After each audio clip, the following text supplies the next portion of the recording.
Bismillahirrahmanirrahim. Assalamualaikum warahmatullahi wabarakatuh. Alhamdulillahi rabbil alamin. Wassalatu wassalamu ala asyrafil anbiya'i wal mursalin wa ala alihi wa sahbihi wa man tabi'ahum bi ihsanin ila yaumiddin. Amma ba'd. Ikhwatal Islam rahimakumullah. Para peserta kajian Tazkiyatun Nufus yang dirahmati Allah. Pertama-tama kita senantiasa memuji Allah Subhanahu wa taala dan bersyukur kepadanya atas segala limpahan rahmat dan hidayahnya sehingga pada pagi menjelang siang ini kita masih diberikan nikmat kesehatan dan kesempatan, kekuatan, taufik dan hidayahnya sehingga kita dapat berkumpul kembali di ruang Zoom ini dalam program kajian Tazkiyatun Nufus atau penyucian jiwa. Salawat dan salam senantiasa tercurahkan kepada junjungan kita Nabiullah Muhammad sallallahu alaihi wasallam beserta keluarga dan para sahabatnya, para pengikutnya yang tetap setia berpegang teguh kepada sunnah-sunnah beliau dan para sahabatnya hingga hari kiamat kelak. Amin ya rabbal alamin. Ikhwatal Islam rahimakumullah. Insyaallah kita masih melanjutkan kajian dari kitab Mukhtasar Minhajul Qasidin yang ditulis oleh Al-Imam Ibnu Qudamah Al-Maqdisi rahimahullahu taala. Yang mana kita sampai bab pembahasan atau sub pembahasan tentang adab-adab menyendiri ya, atau adab-adab meninggalkan dari keramaian orang-orang. Ya, di sini disebutkan dalam kitab ini bahwasanya seyogyanya, semestinya orang yang mengasingkan dirinya dari keramaian, ya, atau orang yang menyendiri dari keramaian itu hendaklah dia berniat ketika dia mengasingkan dirinya dari keramaian, yaitu agar dia tidak mengganggu orang lain. Ya, dia meniatkan pengasingan dirinya itu dari keramaian agar dia tidak mengganggu orang lain. Kemudian yang kedua, ya, dia juga berniat ya untuk mencari keselamatan dari gangguan orang-orang jahat. Ya, jadi dia bertujuan untuk menyendiri dari keramaian adalah agar dia bisa selamat, ya, bebas dari gangguan orang-orang jahat. Ya, begitu juga dia seyogyanya, tujuannya untuk menyendiri dari keramaian agar dia terbebas dari dari ketidakmampuan dia untuk melaksanakan hak-hak kaum muslimin.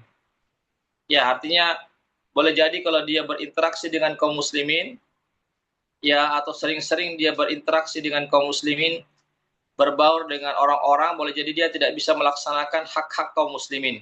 Makanya dia menyendiri untuk jangan sampai dia tidak bisa menunaikan hak-hak kaum muslimin tatkala dia berbaur dengan orang-orang. Kemudian dia niatnya ketika dia atau adab-adabnya ketika dia mengasingkan diri, yaitu dia memfokuskan, ya, semangatnya itu untuk beribadah kepada Allah Subhanahu wa taala. Ya, jadi bukan menyendiri melakukan hal-hal yang terlarang atau melakukan hal-hal yang sia-sia, tetapi dia menyendiri itu betul-betul agar dia bisa fokus beribadah kepada Allah Subhanahu wa taala. Ya, jelas ini ya. Jadi niat kita menyendiri agar kita fokus beribadah kepada Allah Subhanahu wa taala. Kemudian bagi orang yang menyendiri, maka hendaklah dia continue terus-menerus melakukan amal-amal kesolehan, amal-amal soleh ya seperti melaksanakan ibadah dan mempelajari ilmu agama. Ya, jadi dua hal yang harus dia kerjakan dan terus dia lakukan ketika dia menyendiri dari keramaian, yaitu dia memperbanyak amal soleh. Yang kedua, dia memperbanyak menimba ilmu. Menimba ilmu tentu dengan cara membaca, mentadabburi Al-Quran, Sunnah, dan seterusnya. Kemudian dia terus-menerus melakukan zikir dan fikir. Yang memperbanyak zikir, dia berzikir, menyebut nama Allah, mengingat Allah Subhanahu wa Ta'ala sebanyak-banyaknya, dan juga tafakkur, memikirkan tentang kejadian alam semesta ini, memikirkan tentang pengaturan Allah, tentang nikmat-nikmat Allah Subhanahu wa Ta'ala. Ya, jadi fikir dan zikir ini dia padukan dalam kesendiriannya. Jika dia melakukan hal demikian, memperbanyak ibadah-ibadah sunnah, ya, sholat-sholat sunnah, puasa-puasa sunnah misalnya, dan ibadah-ibadah yang lainnya, kemudian memperbanyak menimba ilmu, membaca, mentadaburi Al-Quran, Sunnah, banyak-banyak berzikir, menyebut nama Allah, kemudian mengingat Allah, dan juga banyak-banyak berfikir, memikirkan tentang kebesaran Allah, keagungan Allah, dan keagungan Allah Subhanahu wa Ta'ala. Maka jika dia melakukan hal-hal demikian, maka dia akan meraih namanya nikmatnya kesendirian dari keramaian, nikmatnya menyendiri dari keramaian. Kemudian hendaknya dia, orang yang menyendiri itu, melarang orang-orang untuk sering-sering menemuinya, untuk mengunjunginya. Kenapa? Agar waktunya itu betul-betul bisa dia gunakan fokus beribadah. Ya, jadi dia minta kepada orang-orang untuk tidak mendatanginya atau tidak sering-sering menemuinya. Ya, agar dia betul-betul bisa fokus beribadah kepada Allah Subhanahu wa Ta'ala. Begitu juga hendaknya dia untuk tidak mengetahui kabar-kabar mereka. Ya, berupaya untuk tidak mengetahui kabar-kabar orang-orang yang berada di luar, orang-orang yang dia tinggalkan. Ya, artinya karena kalau dia tetap menyibukkan ingin mengetahui kabar-kabar mereka, tentu akan menyita waktunya untuk beribadah kepada. Artinya otomatis waktunya pun tergerus, ya, atau waktunya pun hilang untuk beribadah kepada Allah karena disibukkan dengan kabar-kabar orang-orang. Ya, jadi dia berupaya untuk tidak menyibukkan dirinya tentang kabar-kabar yang terjadi di negerinya, di kotanya.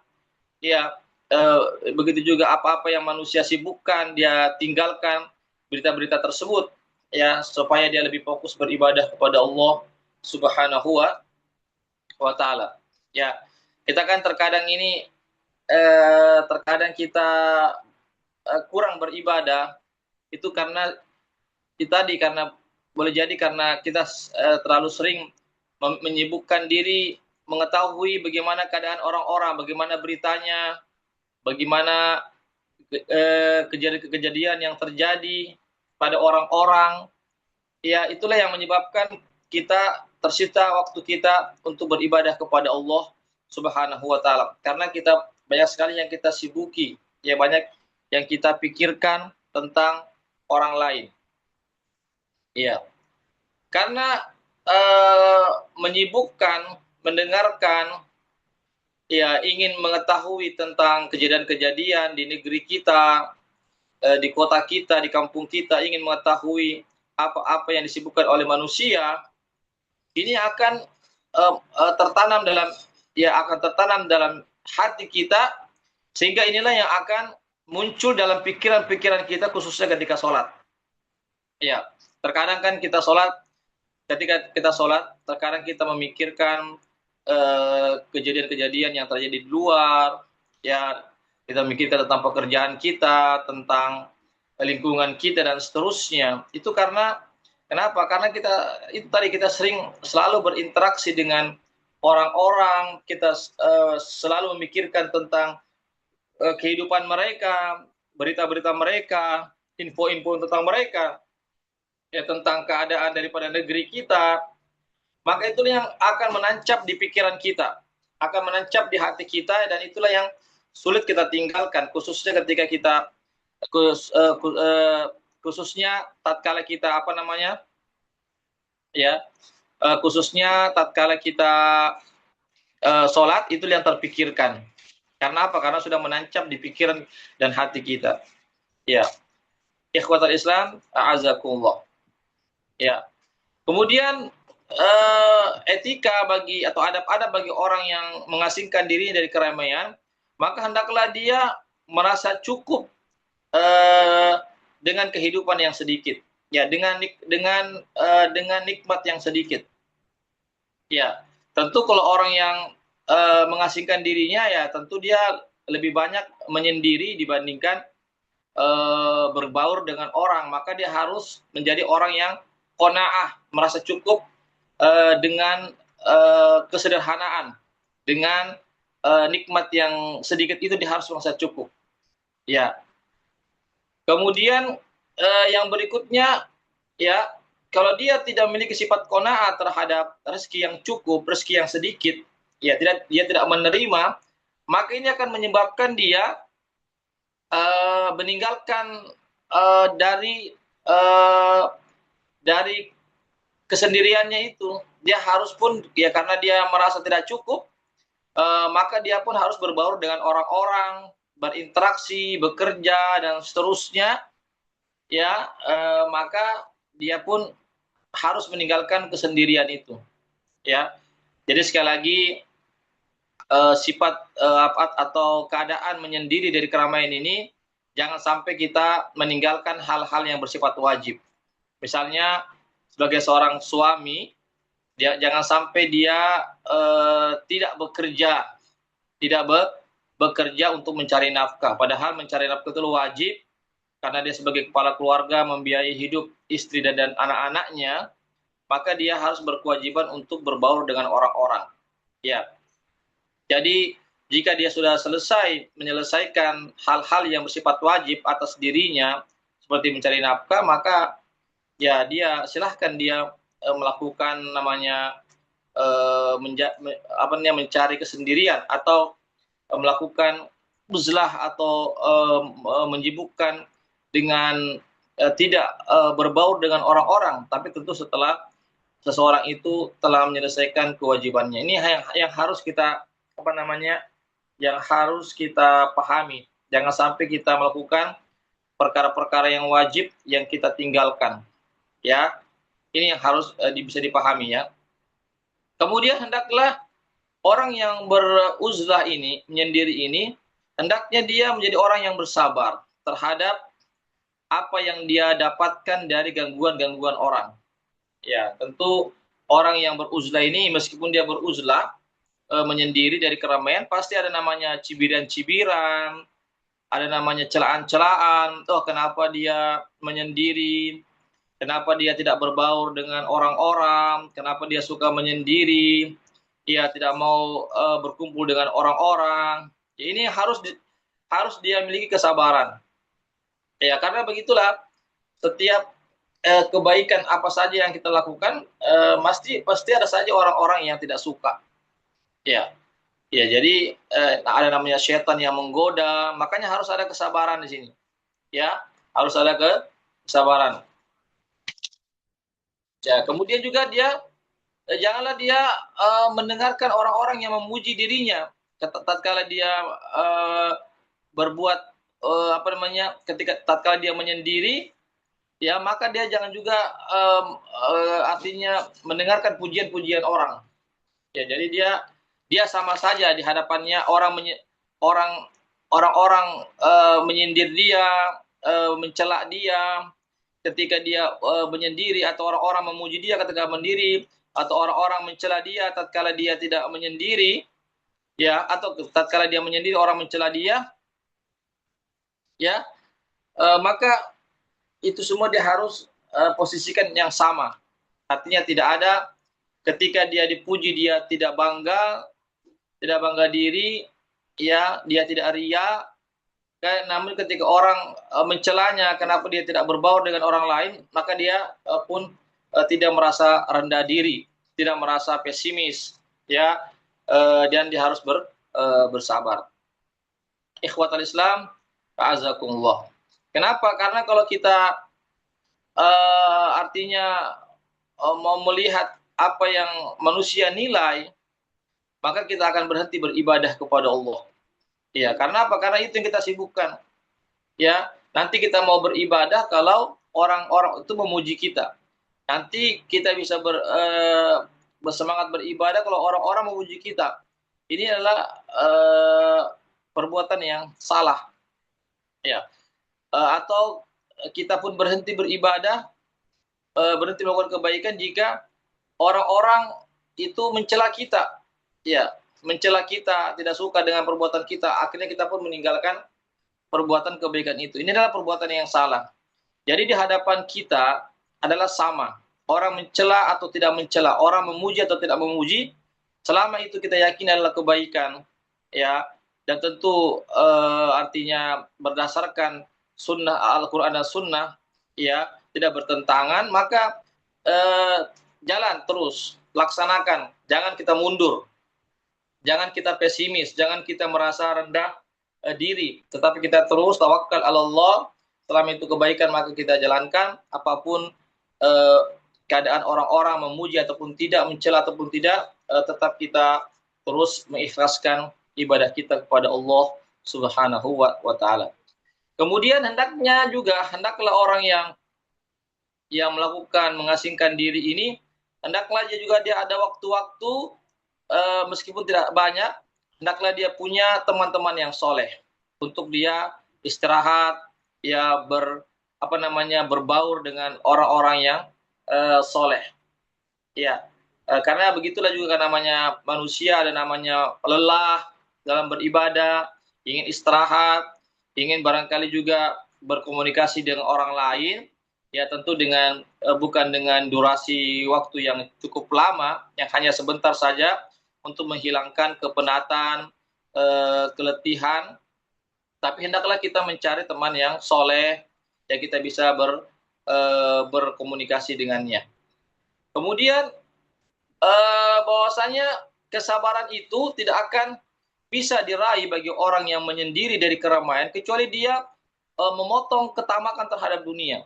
Jika dia menjadi orang yang tidak tamak terhadap dunia, maka kesabarannya itu ada manfaatnya ketika dia menyendiri.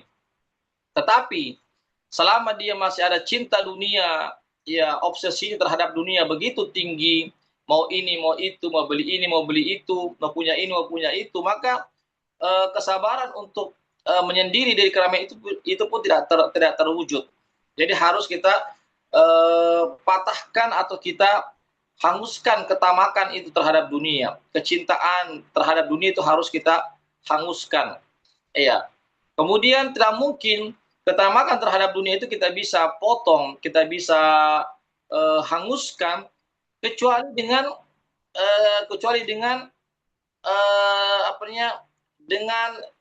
sedikitnya angan-angan. Ya, kan manusia ini kenapa tamak terhadap dunia? Karena angan-angannya terlalu jauh. Angan-angannya, mimpi-mimpinya terlalu tinggi. Ya, mau jadi ini, mau jadi itu. Sudah dapat ini, mau beli ini lagi. Sudah beli ini, mau beli itu lagi. Artinya tidak ada merasa cukup dalam hidupnya. Jadi, sekali lagi, selama seseorang itu angan-angannya terlalu tinggi, terlalu muluk-muluk, ya, terlalu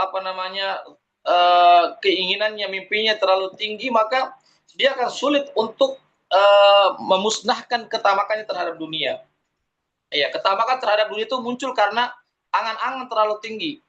Ya, sudah ada ini, mau beli ini lagi. Tidak pernah merasa cukup. Ya. Kemudian hendaklah orang yang menyendiri dari keramaian itu menghadirkan dalam dirinya bahwasanya jika dia berada di pagi hari, jangan dia berharap bisa hidup di sore hari. Wah, ini berat ini ya. Ini berat sekali. Ini sudah tingkatan tinggi ini. Ketika seorang itu berada di pagi hari, jangan lagi dia berharap bisa hidup di sore hari. Berarti hidupnya itu cuma sekitar, anggaplah dia berada di pagi hari, misalnya setelah sholat subuh misalnya. Anggaplah jam 6 subuh, sore hari maksudnya masuk jam 4 sore. Ya, berarti jam 7, jam 8, kurang lebih 8 jam atau 10 jam, itulah hidupnya. Ya, itulah yang dia harus yakin bahwasanya saya hidup ini sisa 10 jam saja pada hari ini, dan itu seterusnya dia lakukan, khususnya ketika dia uzlah. Ya, ketika dia menyendiri bahwasanya hidup saya ini sisa 10 jam saja ya pada hari ini. Ya, sehingga apa yang dia lakukan? Sehingga dia pun semakin meningkatkan ibadahnya, istighfarnya, amalan-amalan ibadahnya ketika dia dalam keadaan menyendiri dari keramaian. Begitu juga ketika dia berada di sore hari, dia tidak lagi berharap bisa hidup di pagi hari.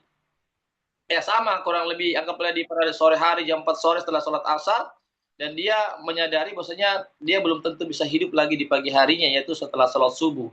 Ya, berarti kurang lebih 10 jam ya, atau 12 jam misalnya.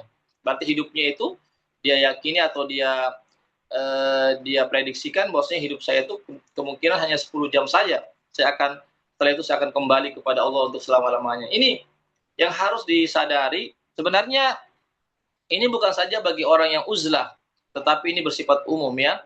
Karena namanya kematian itu kita tidak tahu kapan saja kematian, malaikat maut itu menjemput nyawa kita. Iya, boleh jadi kita sedang berbaring, boleh jadi sedang kita bekerja, boleh jadi karena faktor-faktor yang lainnya.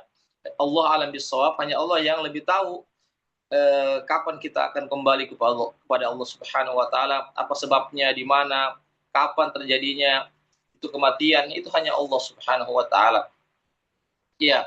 Oleh karena itu jika seorang yang beruzlah mengasingkan dirinya dari keramaian, memiliki sifat hal tersebut, bahwasanya hidup saya hanya sebentar saja, ya, saya harus persiapkan sebaik-baiknya, maka ketika dia menyendiri itu akan mudah, ya, dia akan bisa bersabar pada saat itu. Ya, jadi selama 10 jam, 12 jam, dia sabarkan dirinya untuk meninggalkan kemaksiatan, untuk menekan hawa nafsunya, untuk memperbanyak ibadah kepada Allah Subhanahu wa taala. Kemudian hendaklah bagi orang yang mengasingkan diri dari keramaian, memperbanyak zikir atau memperbanyak mengingat kematian dan mengingat kesendirian di alam kubur. Ya, itu. Jadi ketika dia menyendiri dari keramaian, maka dia hadirkan dalam hatinya bahwasanya dia juga kelak akan menyendiri nanti di alam kubur. Ya, dia kelak juga akan menyendiri di alam kubur. Ya, oleh karena itulah dia artinya menyadari bahwasanya kelak dia akan menyendiri di alam kubur. Oleh karena itu dia hendaklah dia banyak-banyak mengingat bahwasanya dia akan meninggal dunia, ya, dia akan menyendiri di alam kubur. Maka dengan itulah dia akan siap nanti untuk menghadapi namanya kematian. Ikhwatal Islam, a'azakumullah. Ya. Jadi siapa yang tidak ya di dalam hatinya tidak mengingat Allah, tidak mengenal Allah, ya, yang mana dengan mengenal Allah itu dia hatinya akan tenang, damai, tentram, bahagia, maka dia akan tidak mampu untuk tidak mampu untuk menyendiri ketika dia sudah meninggal dunia. Artinya begini, kalau orang dalam hatinya itu betul-betul cinta kepada Allah, mengenal Allah, senantiasa merasa tentram ketika berzikir kepada Allah, mengingat Allah, maka ketika itu dia akan merasakan kedamaian dalam hidupnya. Ya, dia merasa damai ketika dia menyebut-nyebut nama Allah, dia merasa tentram, nikmat ketika dia mengenal Allah Subhanahu wa taala, menjalankan perintah-perintah Allah. Namun jika dia tidak merasakan damai, tidak merasakan tentram ketika dia mengingat Allah, ketika dia beribadah kepada Allah, tidak ada rasa kedamaian dalam dirinya, maka dia pun juga tidak akan merasakan kedamaian nanti ketika dia meninggal dunia. Apatah lagi dia akan menyendiri di dalam kubur, dia tidak akan bisa merasakan kedamaian. dalam kesendiriannya. Ini ingat ya. Jadi tatkala kita merasa damai, tentram, senang, bahagia dalam kesendirian, maksudnya kesendirian di sini adalah tatkala kita beribadah, fokus beribadah kepada Allah Subhanahu wa taala, maka insya Allah kita akan bisa bersabar dalam kesendirian ketika kita meninggal dunia, yaitu berada di alam kubur. Kemudian ikhwatal Islam, azakumullah. Ya. Jadi ya di sini disebutkan ya, jadi siapa yang merasa damai, tentram, bahagia ketika dia mengingat Allah, ketika dia kenal Allah, ketika dia cinta kepada Allah, ketika dia beribadah kepada Allah, dia merasa tentram hidupnya, hatinya, maka kematian itu tidak menyebabkan dia merasa terasing. Ya, jadi kematian yang akan dihadapi itu tidak membuat dia merasa menyendiri ketika dia di alam kubur. Karena apa? Karena dia sudah terbiasa sebelum meninggal dunia, sudah membiasakan dirinya untuk menyendiri, untuk bersama dengan Allah, untuk merasa damai, tentram, bahagia ketika dia mengingat, menyebut-nyebut nama Allah, beribadah kepada Allah. Ya, karena dia sudah membiasakan dirinya ketika dia sendirian, dalam kesendiriannya itu, maka kematian itu tidak menjadi problem baginya. Iya. Jadi kematiannya itu ketika dia dalam kesendirian itu nanti di alam kubur tidak menjadi problem. Karena apa? Karena dia sudah terbiasa untuk menyendiri, mengingat Allah, berzikir kepada Allah, beribadah kepada Allah Subhanahu wa taala. Jadi sekali lagi, kematian itu bagi orang yang sudah merasa tentram bersama dengan Allah, merasa damai ketika dia memperbanyak ibadah kepada Allah, maka kematian itu tidak bisa menghancurkan tidak bisa menghancurkan kenikmatan, ya, tidak bisa menghancurkan kenikmatan dia dan ma'rifat dia kepada Allah, ya, pengenalan dia terhadap Allah Subhanahu wa taala. Artinya dia sekali lagi di dalam kuburnya dia tidak akan mendapatkan keterasingan. Ya. Kenapa? Karena selama dunia dia senantiasa bersama dengan Allah, mengingat Allah, maka Allah pun akan bersama dengannya. Maksudnya Allah akan memberikan kedamaian, ketentraman kepadanya. Allah juga akan mengingat dia. Tatkala seseorang itu sudah dimasukkan ke dalam kubur, meskipun dia sendirian, maka Allah akan memberikan kenikmatan-kenikmatan, ketentraman kepadanya. Ya, sebagaimana Allah Subhanahu wa taala berfirman tentang para syuhada yang terbunuh di jalan Allah dalam menegakkan kalimat Allah, dalam menegakkan agama Allah Subhanahu wa taala.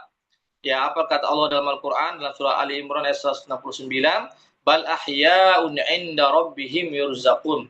Bahkan para syuhada itu orang yang terbunuh di medan perang di dalam menyebarkan agama Islam atau dalam membela agama Islam, itu di dalam kubur mereka itu hidup, bahkan mendapatkan rezeki dari Allah Subhanahu wa taala. Ya, kenapa? Karena ketika di dunia dia merasa tentram, damai, ya, nikmat tatkala dia bisa membela agama Allah. Ya, jadi membela agama Allah juga merupakan bagian daripada ibadah. Ketika dia mau memperjuangkan agama Allah, menghadapi musuh-musuh Islam yang membenci Islam, dia bisa pertahankan agamanya, membela agamanya, ya, lalu dia terbunuh, maka pada hakikatnya dia tidak mati, dia tidak menyendiri, tetapi pada hakikatnya dia bersama dengan Allah, ya, Allah memberikan kenikmatan kepadanya, sebagaimana disebutkan dalam ayat ini, bahkan mereka hidup. Jasadnya mati, tapi dia masih hidup, bahkan dia mendapatkan rezeki dari Allah Subhanahu wa taala, padahal dia sudah meninggal dunia. Jadi semua, dalam kitab disebutkan, semua orang yang memfokuskan dirinya untuk beribadah kepada Allah, ya, untuk bagaimana dia mengendalikan hawa nafsunya, ya, bagaimana dia mengarahkan hawa nafsunya ini agar terus tunduk kepada Allah, untuk senantiasa istiqomah di dalam menjalankan perintah-perintah Allah dan Rasulnya, maka ketika dia meninggal dunia, maka dia tergolong orang yang syahid. Ya, meskipun dia barangkali tidak syahid di medan perang, tetapi dia secara maknawi adalah syahid, orang yang terbunuh.